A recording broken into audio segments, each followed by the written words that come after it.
India versus Bharat. कैसे मिला था देश को इंडिया नाम? जानिए क्या है इंडिया या भारत। बहस कैसे शुरू हुई? पहले भी उठ चुकी है मांग इंडिया या भारत। देश को दो नाम कैसे मिले? नाम बदलने की क्या है संवैधानिक प्रक्रिया? क्या 2/3 बहुमत की होगी आवश्यकता? नमस्कार, आप सभी का हमारे चैनल पर स्वागत है। इंडिया वर्सेस भारत या अन्य करंट अफेयर्स के बारे में जानकारी के लिए आप हमारे चैनल को सब्सक्राइब करें और बेल आइकॉन को दबा दीजिए। तो शुरू करते हैं इंडिया वर्सेस भारत। कैसे मिला था देश को इंडिया नाम? जानिए क्या है नाम बदलने की संवैधानिक प्रक्रिया।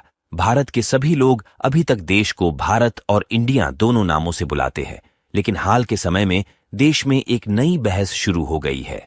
क्या अब देश का नाम सिर्फ भारत ही हो जाएगा? क्या इंडिया शब्द को हमेशा के लिए हटा दिया जाएगा? भारत के सभी लोग अभी तक देश को भारत और इंडिया दोनों नामों से बुलाते हैं, लेकिन हाल के समय में देश में एक नई बहस शुरू हो गई है। क्या अब देश का नाम सिर्फ भारत ही हो जाएगा? क्या इंडिया शब्द को हमेशा के लिए हटा दिया जाएगा? मीडिया में चर्चा है कि मोदी सरकार 18 से 22 सितंबर तक चलने वाले विशेष सत्र में संविधान से इंडिया शब्द हटाने का प्रस्ताव ला सकती है। इंडिया या भारत बहस कैसे शुरू हुई? वैसे तो देश के नाम को इंडिया से भारत करने की मांग पहले भी उठाई जा चुकी है। हाल ही में यह चर्चा का विषय तब बन गया जब G20 समिट के लिए विभिन्न राष्ट्र प्रमुखों को राष्ट्रपति की ओर से जो न्योता भेजा गया है, उसमें प्रेसिडेंट ओन ऑफ इंडिया की जगह प्रेसिडेंट ओन ऑफ भारत लिखा है। तब से यह चर्चा का विषय बन गया है। पहले भी उठ चुकी है मांग। देश के नाम को बदलने का विषय इससे पहले भी चर्चा में आ चुका है। नाम बदलने के प्रयास पहले भी किए जा चुके हैं। साल 2015 में गोरखपुर के तत्कालीन सांसद योगी आदित्यनाथ एक प्राइवेट बिल पेश करके इंडिया दैट इज भारत की जगह इंडिया दैट इज हिंदुस्तान करने की मांग की थी। इससे पहले 2012 में कांग्रेस के सांसद शांताराम नाइक ने भी नाम बदलने के लिए प्राइवेट बिल पेश किया था। साल 2016 में यह मामला सुप्रीम कोर्ट भी पहुंचा था, जिसे सुप्रीम कोर्ट ने खारिज कर दिया था। इंडिया या भारत? देश के संविधान में देश के दो नामों का उल्लेख किया गया है, पहला भारत और दूसरा इंडिया। भारतीय संविधान में लिखा है India that is Bharat, India that is Bharat. इसका अर्थ यह हुआ कि देश को दोनों में से किसी भी नाम से संबोधित किया जा सकता है।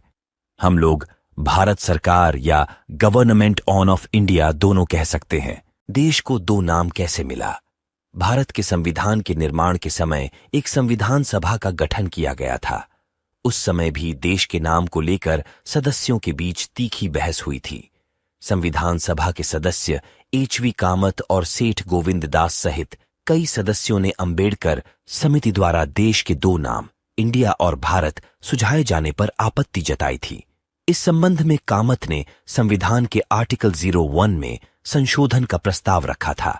उन्होंने इंडिया दैट इज भारत पर आपत्ति जताई थी। साथ ही उन्होंने देश के लिए हिंदुस्तान, भारत भूमि और भारतवर्ष जैसे नाम सुझाए थे। देश के दो नाम को लेकर श्रीराम सहाय, BM गुप्ता, हर गोविंद पंत और कमलापति त्रिपाठी जैसे सदस्यों ने भी विरोध किया था। ये सदस्य भी देश के एक नाम के पक्ष में ही थे। इस विषय को लेकर कमलापति त्रिपाठी और डॉ BR अंबेडकर के बीच बहस भी हुई थी। नाम बदलने की क्या है संवैधानिक प्रक्रिया? भारतीय संविधान के अनुच्छेद 1 में लिखा है इंडिया दैट इज भारत, जो राज्यों का संघ होगा, India that is Bharat shall be a union of states. संविधान का अनुच्छेद 1 भारत और इंडिया दोनों नामों को मान्यता देता है। ऐसे में यदि देश के नाम को बदलने की प्रक्रिया में संविधान के अनुच्छेद 1 में संशोधन करना होगा। इसके लिए सरकार को संसद में बिल लेकर आना होगा। 2/3 बहुमत की होगी आवश्यकता।